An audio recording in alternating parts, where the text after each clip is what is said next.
so we might just slowly start. I know it's just 1 minute past 6, but I'm sure we all really want to hear what Nikita has to say, and it's been quite a long day, so I think it's okay. We'll just go ahead. So good evening, everyone, again, and thank you so much for all your hard work today, and thank you for coming and participating and making it such a special day. I want to thank you all for the very interesting and stimulating conversations we've had today. Before I start introducing Professor Nikita Dhawan, I also want to thank all my co-organizers and volunteers.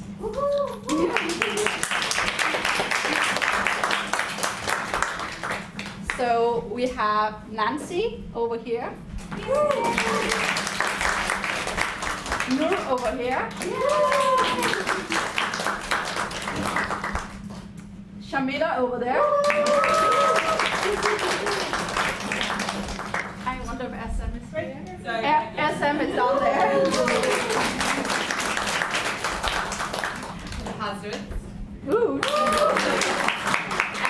Ayomi. Ananya, are you here? No? She left. Okay, she left, yeah, true. And Violet is not here as well. They've been absolutely amazing. Thank you so much for all your work. Okay, so now I'll go on to introduce Professor Nikita Dhawan. And it's with great pleasure to welcome you virtually. Professor Dhawan was meant to join us in person, but for unforeseen circumstances, that was not able. She was not able to do so. So thankfully to technology, we'll be able to listen to her talk, which I'm certain will be very stimulating, urgent, and insightful, like all her work is.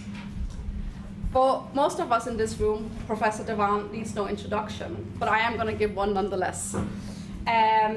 Professor Nikita Dhawan is the chair of political theory and history of ideas at the Technical University of Dresden, where her research and teaching engages the pressing issues of global justice, human rights, democracy, and decolonization from a post-colonial and theoretical perspective, pushing us to rethink our concepts, categories, and histories of the political and knowledge of itself. Professor Dhawan received the Kate Leichter Award in 2017 for outstanding achievement in the pursuit of women's and gender studies and in support of gender equality. She's held visiting fellowship at Universidad de Costa Rica, the University of Melbourne, on the program of critical theory in Berkeley, University of Laguna in Tenerife, Pusan National University in South Korea, Columbia University, New York, and this past year, Nikita was the Gerda Henkel Visiting Professor of German Studies at Stanford University. And before joining Dresden, Professor Dhawan was Junior Professor of Political Science for Gender and Postcolonial Studies and the Director of Frankfurt Research Center, and also the Principal Investigator in the Cluster of Excellence, the Formation of Normative Orders at Goethe University, Frankfurt. Professor Dhawan's contribution to gender studies and post-colonial political thought include books like Impossible Speech, and two wonderful edited collections of essays, one titled Decolonizing Enlightenment, and another one, Reimagining the State. Professor Dhawan is currently finishing up a new monograph, Rescuing the Enlightenment from the Europeans, Critical Theories of Decolonization, which I very much look forward to reading. So before handing over to Professor Dhawan, I just wanted to say that since we've published this call for papers back in October, I think it was, I've been struck by the urgency and enthusiasm for the topic of the workshop, and the conversations we've had today really demonstrates that. So there's a clear sense that we need to rethink rights, subaltern, and post-decolonial politics, and gender subjectivity in relation to one another and the political present. And I think that Professor Dhawan is one of those theorists whose work that must be integral to this kind of work of rethinking our present and the burning planet, the authoritarianism, the inequalities. Professor Dhawan's commitment to multidirectional, gender analytical, transnational, and post-colonial critique is both profound, brave, and singular. And on that note, I want to hand to Professor Dhawan now, who will speak to us today on the topic of normative dilemmas, human rights and its critics. So if you can all join me in welcoming Professor Dhawan. Thank you, dear Hasrat, for the kind introduction and the invitation. It's really a great pleasure and honor for me to deliver this keynote, and I really regret, I think it's been entirely my loss that I couldn't join you all in person in London.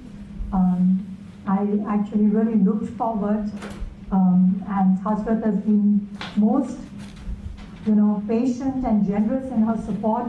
There was a lot of paperwork to take care of in applying for the British visa, and there were a lot of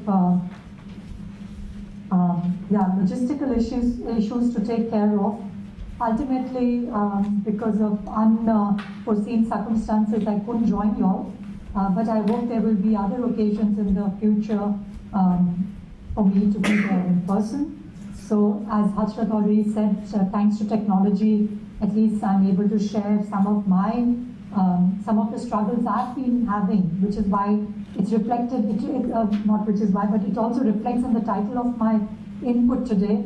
So what I'm going to present are my own dilemmas and the challenges I have been facing in trying to address questions of how do we deal with the legacies of European Enlightenment, and one of them is, of course, the principle, the ideal, the idea of the norm of human rights.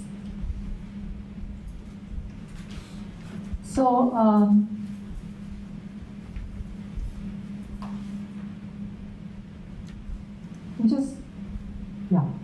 I'm just going to start my input with an interesting book written by Susan Neiman, who is director of the Einstein Forum. And in 2019, she wrote this book called Learning from the Germans, Race and the Memory of Evil. And what Neiman tries to do in this book is to analyze, taking the German case as a point of departure, how should one come to terms with the legacy of historical violence. And she claims that Germany is exemplary in how to deal with the aftermath, with the consequences of historical violence, and that the Germans even have a concept for it, which is Vergangenheitsaufarbeitung, which is coming to terms with one's past. And she says this reflects in law, in language, in education, in memorials that one finds in Germany.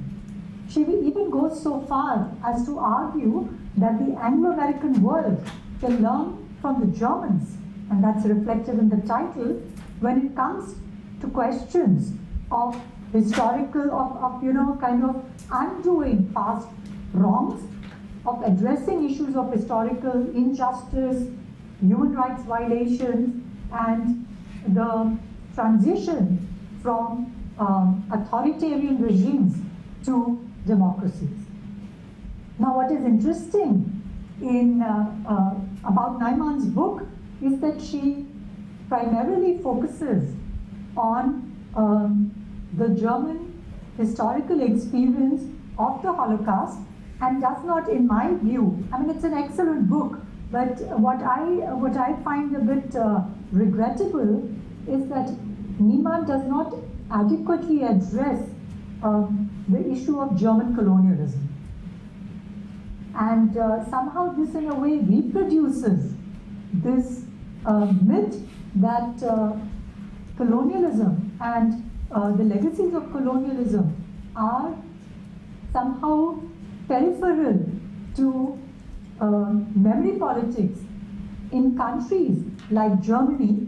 So there's this wonderful, interesting quote by Salman Rushdie, and I will cite it. He says, the trouble with the English is that their history happened overseas, so that they don't know what it means. And my argument is that this is not just a British problem. This is a problem for many, many contexts which are not considered to be major colonial powers. So what has happened is there is a systematic historical violence, historical amnesia in contexts like the German-speaking world, but also beyond, where there is a constant resistance and hostility to addressing the relevance of post-colonial studies when it comes to addressing norms such as human rights, justice, sovereignty, rule of law, secularism, norms of equality, freedom, constitutionalism. And so in my talk, which as you know is titled Normative Dilemmas, I'm going to somehow address why is it systematically made, if not impossible, then difficult to kind of address the complexities of the legacies of European Enlightenment. In the German-speaking context, as I pointed out, the argument is that Germany only had very few colonies and they were only for 30 years. So it was a very short period, so you cannot compare German colonialism with French, Spanish, or British colonialism, which were much longer, had much more impact, and were much more global in their approach. Now what happens with this kind of argument, this line of argument is that historical genocides, like the genocide of the Herero Nama people, which is considered to be the first genocide of the 20th century, were not adequately addressed when, as we say in German, coming to terms with the past in the Vergangenheitsaufarbeitung. So there is a kind of a erasure, there is a kind of a silencing, there is a kind of a invisibilization of these forms of colonial, historical violence and legacies. But this is when we talk about the Herero and Nama genocide, this is an extreme example. The colonial amnesia even stretches to other instances. So, for example, I always joke that when we think about Germany, its best export product is not Mercedes or BMW, but and this is also something that the Germans claim, that it is the idea of enlightenment. So Kant, for instance, who supposedly gave us one of the best and canonical definitions of what is enlightenment, tells us that enlightenment is the exit of man from self-inflicted tutelage. And he talks about the public use of reason and how this was an extremely important aspect of European Enlightenment. And Jürgen Habermas, the German philosopher, drawing on Kant, gives the examples of coffee houses and salons as public spheres and as birthplaces of deliberative democracy, of European Enlightenment, where of course bourgeois men came together to discuss important issues of public importance. And my question, I spent, Hasrat very kindly pointed out that I was for 6 years in Frankfurt, and my question to my Habermasian colleagues was always that if you claim that one of the most important accomplishments of Europe was European Enlightenment, and that the birthplace of Enlightenment was the coffee houses, then the question is, where did the coffee come from? Where did the sugar in the coffee come from? Where did the tobacco that these bourgeois men were smoking come from? So for me, when we are talking about legacies of European Enlightenment, like human rights, like norms of justice and democracy, the question is, who financed the Enlightenment? And here I like to quote Franz Fanon, who says Europe is literally a product of its colonies. Here, of course, I'm very inspired not only by Fanon, but also by Hannah Arendt, who in The Origins of Totalitarianism speaks about the boomerang effect imperialism's boomerang effect, and tries to understand the entanglements between fascism, German fascism, the Holocaust, and colonialism. Now, of course, these kinds of analyses are increasingly being made impossible because any effort to understand the relations, any efforts to comparative analysis between different forms of historical violence is accused of relativizing the singularity of the Holocaust. So particularly in the German-speaking context, it has been made increasingly difficult to, for instance, address historical violation of human rights, but also the continuities of how colonial legacies impact and influence current economic, political, cultural, and social relations. Having said that, in recent years, there's been an increasing effort to critically engage with European Enlightenment. So here is, next year is 300-year anniversary of Kant, and there are very controversial disputes and debates happening in Germany about about what to do with Kant and the legacies that Kant has left us, whether we are talking about his understanding of Enlightenment or his later work on perpetual peace, where he gives us this idea of cosmopolitan right, which is considered to be one of the defining moments of the birth of international law.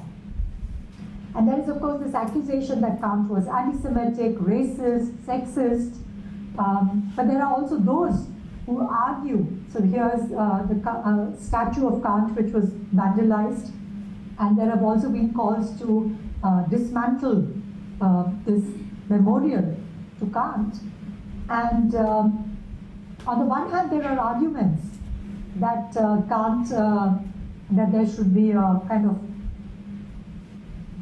well, if not censor or boycott, but at least an acknowledgement of the racist, heterosexist, anti-Semitic legacies of European Enlightenment. But on the other hand, there are those. So here I found this, just to share an anecdotal example with you, I found this disclaimer in one of the reprints of Kant's Three Critics, and the disclaimer reads, I don't know how well you can read it on your screen, so I'll just read it out for you all. This book is a product of its time and does not reflect the same values as it would if it were written today. Parents might wish to discuss with their children how views on race, gender, sexuality, ethnicity, and interpersonal relations have changed since this book was written, before allowing them to read this classic book or work.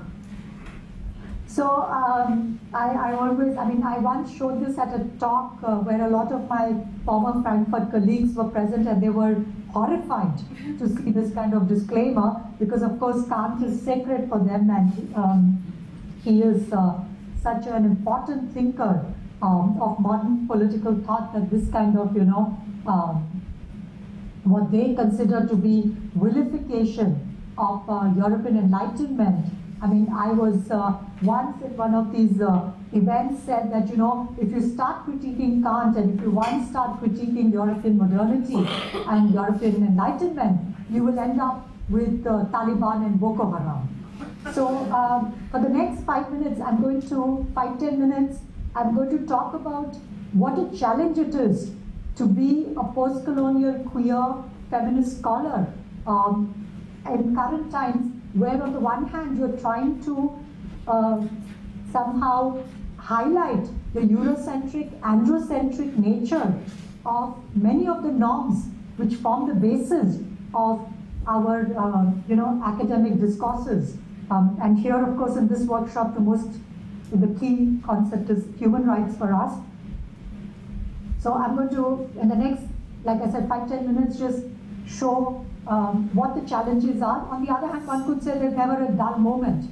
It's always exciting to be a post-colonial queer feminist scholar, because you're always being kept how do you say, it's always an exciting, I mean, I'm here being a bit optimistic, but you're constantly also challenged to reconsider and reposition your own ideological position. So the first accusation, and I'm going to present, I think, 3 or 4. There are, of course, much more. So this is not an exhaustive list. So first accusation against the postcolonial queer feminist critique of European Enlightenment and its legacies of, of principles of human rights, democracy, justice, secularism, constitutionalism, international law is that this will lead to normative nihilism.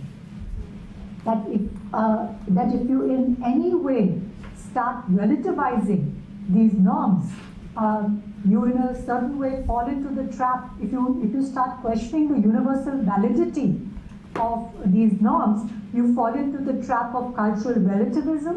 You fall into the trap of forfeiting emancipatory and progressive normative ideas, and this will lead, and I already pointed out, gave the example of Boko Haram and Taliban, that this will lead to a form of authoritarian, fascist form of rule. So this actually critique comes from very, very diverse sources. So it's the Frankfurt School, 2nd, 3rd generation, but also somebody like Susan Niemann, who wrote this book, Learning from the Germans, accuses postcolonial studies of normative nihilism. When we are talking about norms, we in no way can question the universal validity of these norms. The moment you kind of, do a postcolonial queer feminist critique of these norms, there is the fear that and I'm repeating what I just said a couple of minutes ago, but it's very important to understand this, that there is a fear that you forfeit all emancipatory politics by questioning the universal validity of these norms. Interestingly, the same argument is also deployed by certain Marxists. So this is Vivek Chibber's book, Postcolonial Theory and the Spectre of Capitalism, where he actually accuses postcolonial studies of self-orientalization. So he says the problem here is that although postcolonial studies claims to be influenced by post-structuralism, they fall into the trap of reifying the opposition between the West and the rest, and that they in a certain way fall into the trap of self-orientalization and self-victimization.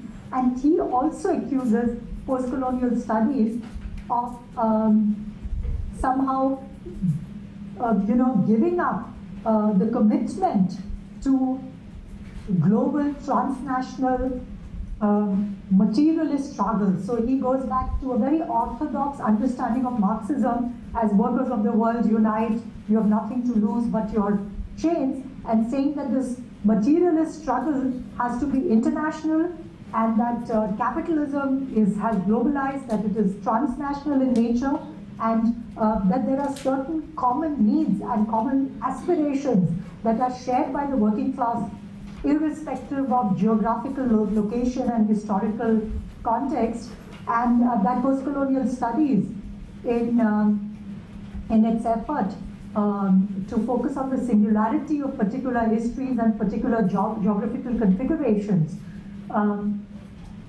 falls into it. He also uses the same vocabulary, falls into the trap of cultural relativism. So Chibber, in his Marxist critique of postcolonial studies, particularly targets the subaltern studies collective and accuses them of somehow, again, very similar to the Frankfurt School and the normative theorists, accuses them of forfeiting emancipatory politics. The third critique that comes,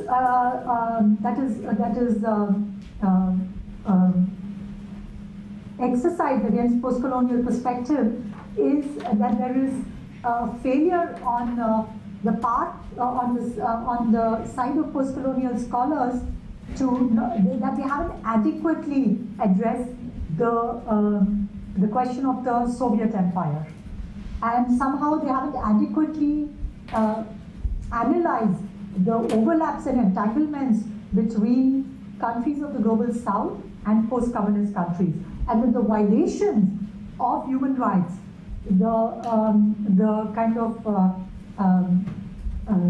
overlaps of how capitalism and neocolonialism is playing out in the post-Soviet context, and the entanglements between the second world and the third world have not been adequately addressed, and which leads to which has the consequence that somehow human rights violations, somehow questions of historical justice in post-communist countries have not adequately, and also resistance in post-communist countries have not been adequately addressed in post-colonial studies.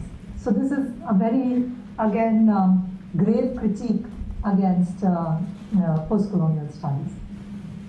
The other important point that post-colonial scholars who are committed to a self-critical approach is that we have to be very vigilant not to reduce post-colonial critique, post-colonial queer feminist critique to only metropolitan spaces, to only global north contexts. So here we have to be very vigilant that because post-colonial migrants speak from the first world context, and because to a certain extent compared to more peripheral, remote areas of the world, they have much better access, they have much better possibility of being heard, they are more visible and audible, that we have to be very vigilant that we do not reduce post-colonialism to post-migration politics. And here particularly there have been very controversial discussions that, of course we need to take seriously the murder of George Floyd and the importance of the Black Lives Matter movement as one of the most important movements of our times. But for example, the ongoing persecution of the Rohingyas has not received, where thousands of people have died, or the civil war that's happening in Congo, where 4 million people have lost their lives, has not received the same kind of attention in the media, in the global north, but also transnationally, shows that there is the danger of migrant as subaltern, or the focus is particularly on the global north. Last but not least, the critique comes from the decolonial approach. So the Latin American decolonial option, I'm here thinking about colleagues like Walter Mignolo, Ramon Grossfugel, Maria Lugones. So sometimes, of course, post-colonial and decolonial are used synonymously, but there is a very important difference that is often forgotten or disregarded. And I always speak about, so this is part 1 chapter in my book, my forthcoming book, Rescuing the Enlightenment from the Europeans, Critical Theories of Decolonization. I speak about mistaken identity. So very often, scholars like Susan Niemann or second, third generation Frankfurt School scholars, when they critique post-colonial studies of being anti-enlightenment, I point out that here there is a case of mistaken identity, that the decolonial boycott of modernity, the decolonial rejection of enlightenment and its norms is somehow confused with the post-colonial position. So decolonial scholars like Ramon Grossfugel and Walter Mignolo claim that post-colonial studies itself needs to be decolonized because of their over-reliance on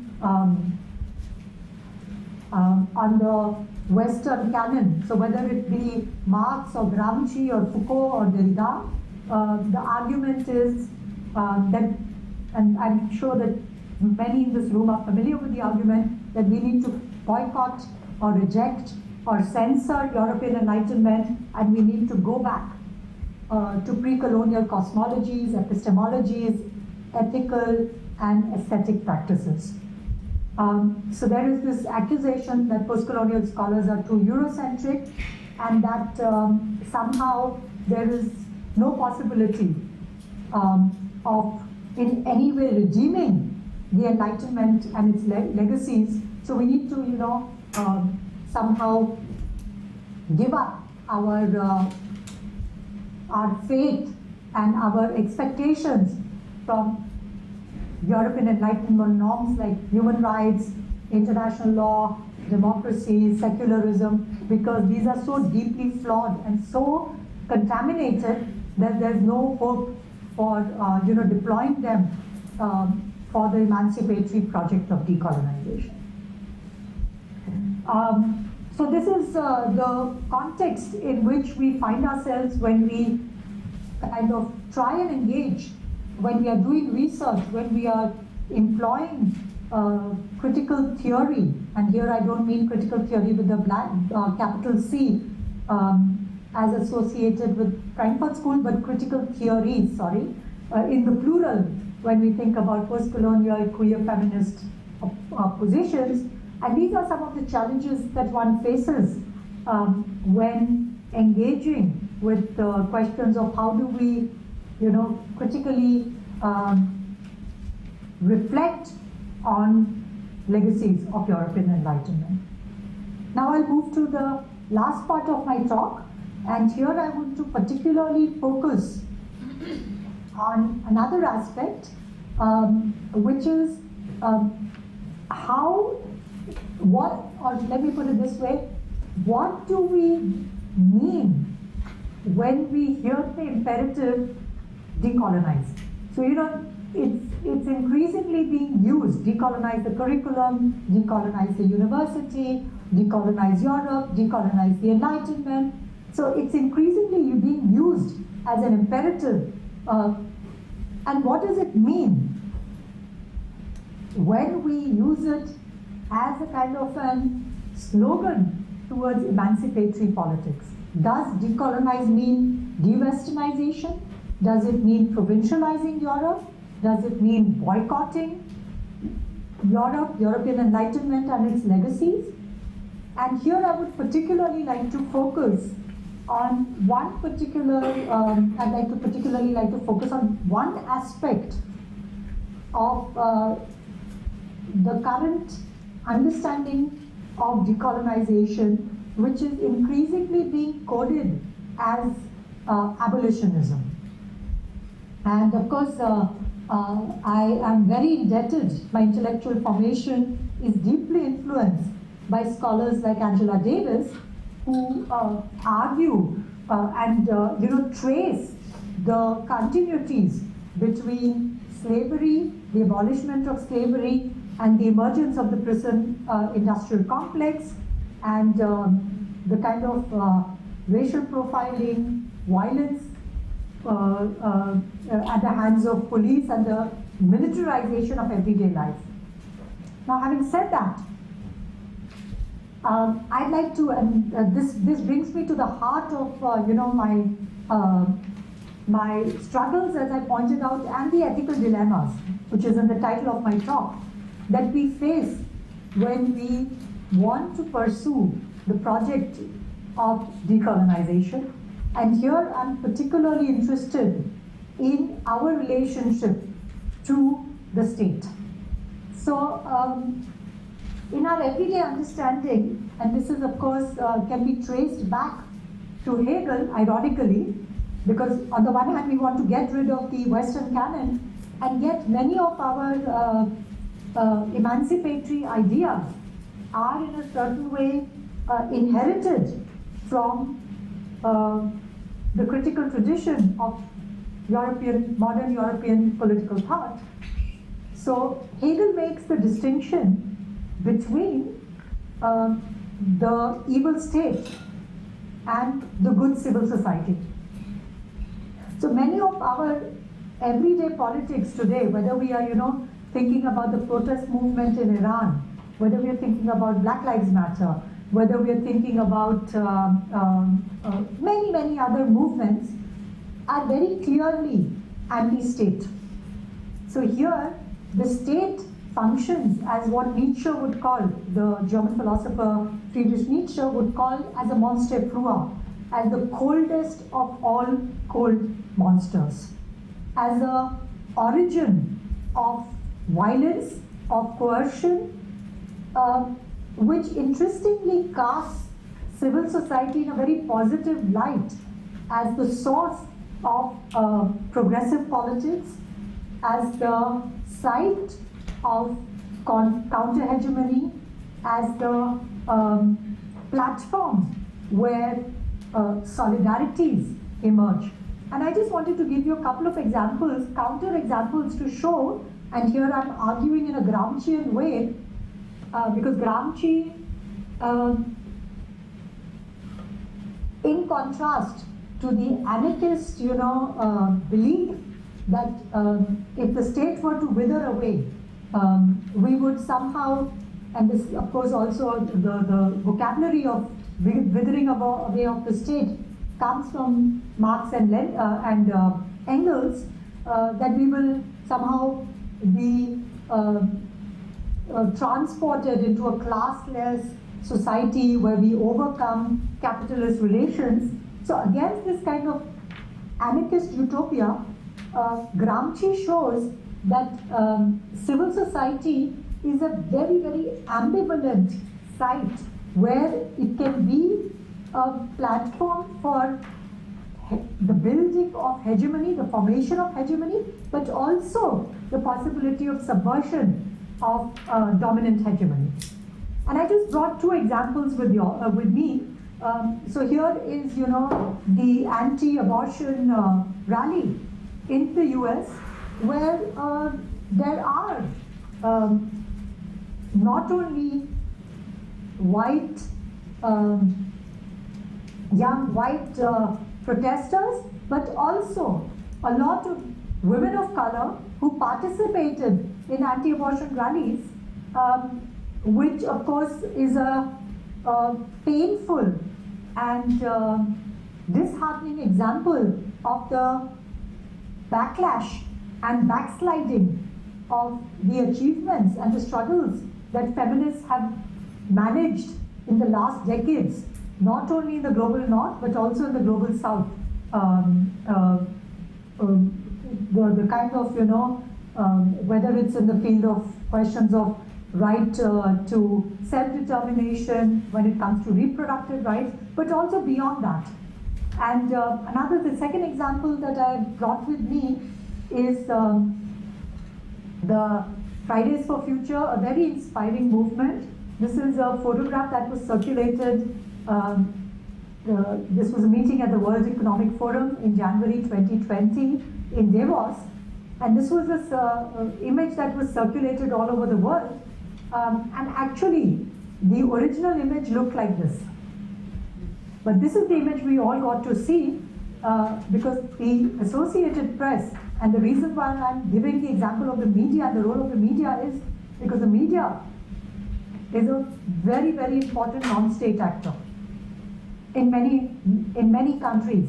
In several countries, of course, the media itself is funded by the state, but in many parts of the world, the media is a very important civil society non-state actor which has huge influence on public sphere, the formation of ideology in the public sphere.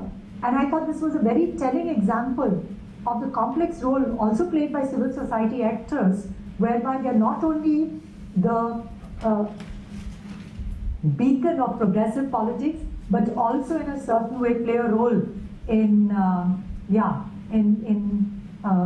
consolidating dominant ideologies and politics.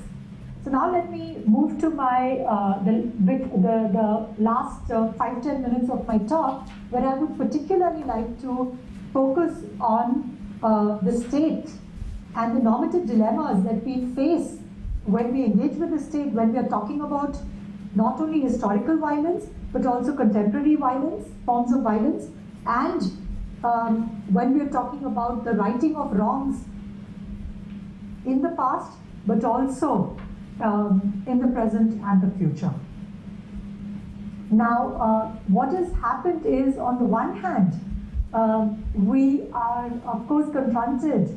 Sorry, I mixed up the sequence of the slides. This should have been the first slide. So, on the one hand, we are confronted with following Foucault and Bembe, what we could call the genocidal or the necropolitical state. As Foucault has taught us that modern states mobilize medicine, biology to govern bodies, to discipline bodies, that we are increasingly targeted by the state through surveillance, through regulations, and in the name of security, in the name of defending us, protecting us, the state exerts power over life and death. And so Foucault speaks about the sovereign right to kill with impunity. And Bembe, in his reflections on necropolitics, talks about how necropolitical power is all about abolishment of protections and guarantees of law, rights, freedom, responsibility in order to be able to kill. Now, I, of course, to a very large extent, agree with Foucault and Bembe, but at the same time, I would just like to, that's why it's a dilemma. I'm again and again, I think it's the 5th time I've talked about dilemmas. So I'm here trying to show that even as we should exercise a critique against the genocidal and the necropolitical state, there is another aspect that we need to take seriously, and that is the aspect of what I call the missing state. So the Cambridge economist Joan Robinson famously said, and I quote her, "The misery of being exploited by capitalists is nothing compared to the misery of not being exploited at all." And along similar lines, I would argue that, of course, we need to be vigilant about, the dangers of the genocidal state, and we have to resist the necropolitical state, but at the same time, we have to also be vigilant about the missing state. Now, what do I mean when I talk about the missing state? And here, of course, I'm drawing on Hobbes and his metaphor of the Leviathan. And the death of Leviathan is actually an artwork that was done by the British, the Indian, Jewish, British artist Anish Kapoor. And he, in his artwork, shows what has happened in the past decades with the rise of neoliberal governmentality. He's of course not using this is a Foucauldian term that I'm using, but this is my interpretation of Anish Kapoor's artwork, The Death of Leviathan. And my interpretation of this artwork is that through the systematic dismantling of the accountability of the state towards its most vulnerable citizens, we are encountering an extremely dangerous moment where progressive politics, whether it's feminist, queer, or other forms of postcolonial, other forms of progressive politics, is in an extremely difficult situation of how do we imagine and reimagine our relationship to the state.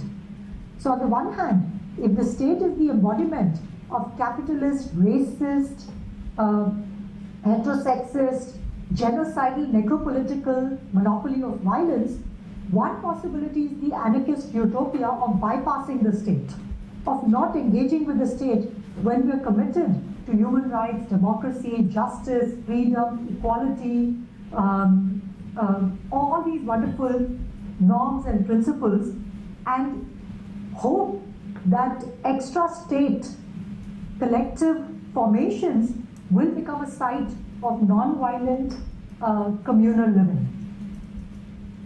On the other hand, as pointed out by James Scott in his book, The Art of Not Being Governed, the question remains whether state evasion as a survival strategy is truly an efficacious survival strategy for subaltern classes. Yeah? So this is the dilemma. I hope I've charted out this in clear terms. The dilemma for progressive politics is what to do with the state. Whether we bypass the state, whether we circumvent the state, and particularly in the context of discussions around human rights law and human rights politics and human rights discourses, should the state be the addressee of human rights claims, or should we bypass the state? Should we, just completely cut off any kind of expectation, any kind of relation with the state as a site of redressal, as an organ of, or as a motor that guarantees the righting of wrongs.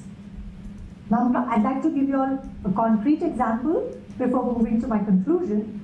So, on the one hand, and I know we are all having a pandemic fatigue, we don't want to talk about COVID anymore, but because I'm a philosopher, there are these two wonderful metaphors I quite like.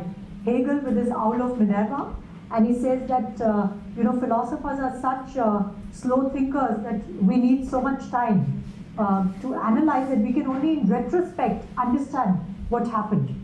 And the other metaphor that Gramsci gives us is that the class that takes the longest to emerge is the intellectual class, because thinking is such a slow process. So I'm so sorry that while the others, the journalists and other analysts have already over and done with the pandemic, I'm still stuck there trying to understand what happened in the last 4-5 years. So those of you all who don't want to hear about COVID anymore, don't want to hear about the pandemic anymore, I'm really sorry to, trouble you with these historical, they almost feel like historical, these examples from the past. But please bear with me, it's just a very short analysis, and then I'll move to my conclusion. So on the one hand, there was this absolute rejection against any kind of intervention by the state to protect, in the name of protecting and defending vulnerable populations. So here in Germany, in Berlin, from where I'm speaking to you, there was a storming of the German parliament by anti-restriction protesters who said that they did not want the German state in any way to regulate mobility, in any way, in the name of protecting vulnerable populations, exercise biopower and biopolitics. So just a couple of images. Now, on the one hand, this is one possible strategy of rejection and boycotting of any kind of intervention of the state. On the other hand, what happened in India is during the second horrible wave of the pandemic, thousands and thousands and thousands, we don't even know how many people died. And because poor people did not even have the resources to give to do the rituals for their loved ones in dignity, thousands of bodies were just found, unidentified bodies were found in the rivers, buried, floating around. And here one sees the evidence of when the state fails in its most basic function of protecting the lives of its citizens, and not just protecting the lives of its citizens, but also granting them some kind of basic dignity in death. So this is when I saw these images, I had to think about while the living cannot be heard in India, the dead will not be silenced. Because of course, the bodies started floating and they became visible. And the state failed in its most basic function of recording life and death. So an Indian journal in May 2021 came up with this cover page which says missing, and said that the Indian state, given one of the biggest crises that was facing the biggest democracy in the world, since its independence in 1947, the state completely abdicated its responsibility, abdicated any kind of accountability to its most vulnerable citizens, and just withdrew from its bureaucratic function of providing primary healthcare facility, bureaucratic function of providing support to its citizens. So now to move to my conclusion and to the analysis, and the concept itself is inspired by Foucault, and in his lectures, his Collège de France lectures on his governmentality lectures, when he's talking about neoliberal governmentality, Foucault gives us the concept of state phobia. And he says when it comes to state phobia, the irony is that the right and the left politics converges. So I just would like to, I brought with me a couple of quotes. So Ronald Reagan, for instance, said that government is not the solution to our problem, government is the problem. And I think this is a fantastic example of state phobia. The second example that I've brought with me is from Steve Bannon, the mastermind behind Trump's nationalist ideology and the former executive of the Breitbart News, a platform for the alt-right to champion their racist, anti-Semitic and sexist points of view.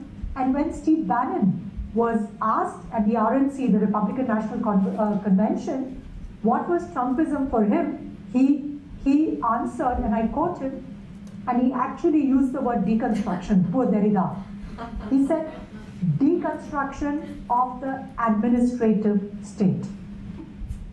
So it's interesting that when we talk about an anarchist utopia of a world without the state, and when you engage with right-wing political ideology, it's quite scary that their target is also to erode the state, to dismantle the state.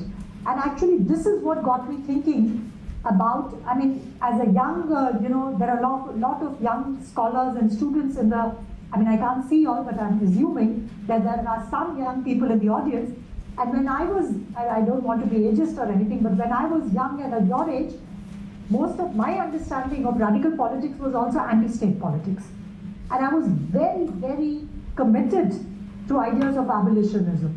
But these kinds of examples got me thinking, and particularly this convergence between right and left-wing progressive politics, right-wing ideology and left-wing progressive politics kind of got me thinking about what are the dangers of state phobia. And I'd like to end my input with a historical example of what are the risks of state phobia.